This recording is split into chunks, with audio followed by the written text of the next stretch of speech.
welcome to One World News.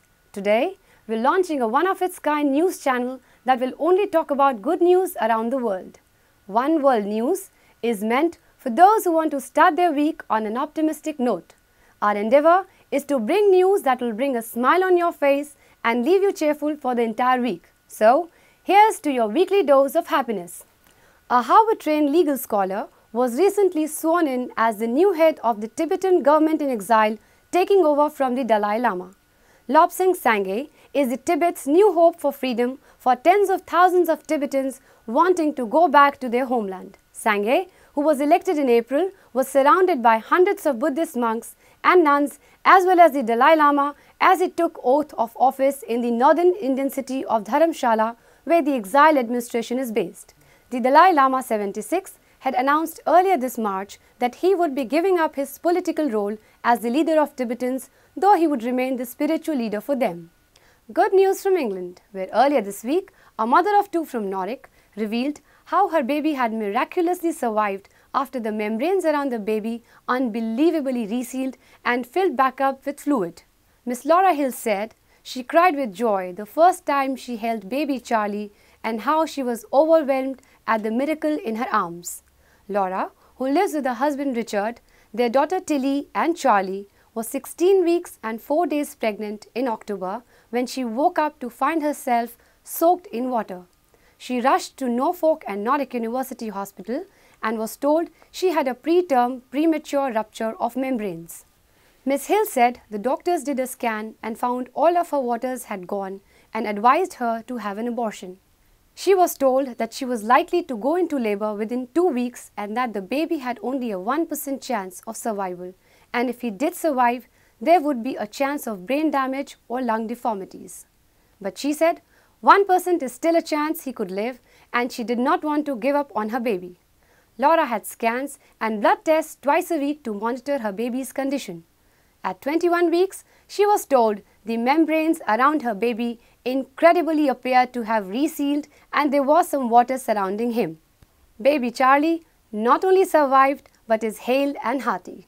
Coming to New Delhi, a refreshing tale about an honest, proactive police officer who is all set to make India's capital a safer place for women. Police officer Surinder Kaur is on a mission. Since she became the officer in charge of GB Road 2 years ago, Kaur has rescued 89 minor girls. Prior to her posting, Kaur says only 4 or 5 girls had been rescued. A desk full of awards and thank you messages stands testimony to her achievements. Previously, everyone thought the police was involved with the brothel owners, so nobody passed any information to the police.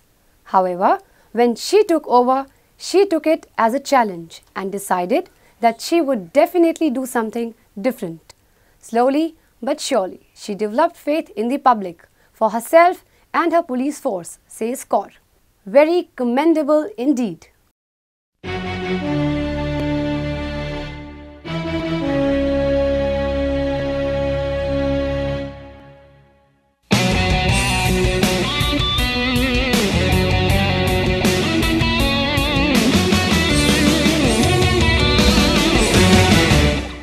Albert Einstein told us, you cannot change your current situation by using the same thoughts that got you there.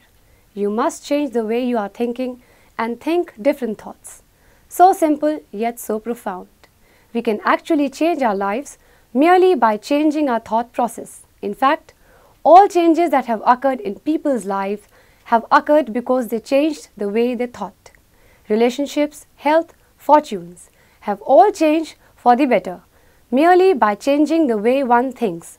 Such is the power of thoughts.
And now, we move ahead with our next section, Laugh It Out.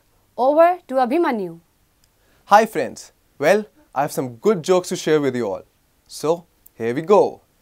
The boss returned from lunch in a very good mood and called the whole staff in to listen to a couple of jokes he had picked up. Everybody, but only one girl, laughed out wildly. "What's the matter?" grumbled the boss. "Haven't you got a sense of humor?" "I don't have to laugh," she replied. "I'm quitting the job this Friday." Here comes the second one. The cowboy lay sprawled across 3 entire seats in the posh Amarillo Theatre.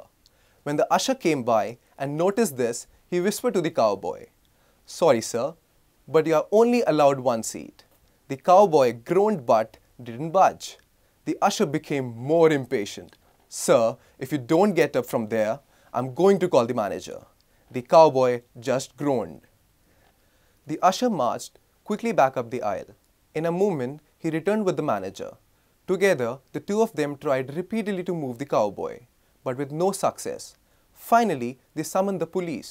The cop surveyed the situation briefly, then asked, "All right, buddy, what's your name?" "Sam." The cowboy moaned. "Where are you from, Sam?" With pain in his voice, Sam replied, "The balcony." And the icing on the cake comes with this one. Murphy applied for an engineering position at an Irish firm based in Dublin. An American applied for the same job, and both applicants having the same qualification were asked to take a test by the department manager. Upon completion of the test, both men only missed one question. The manager went to Murphy and said, "Thank you for your interest, but we have decided to give the American the job." To which Murphy said, "And why would you be doing that? We both got 9 questions correct.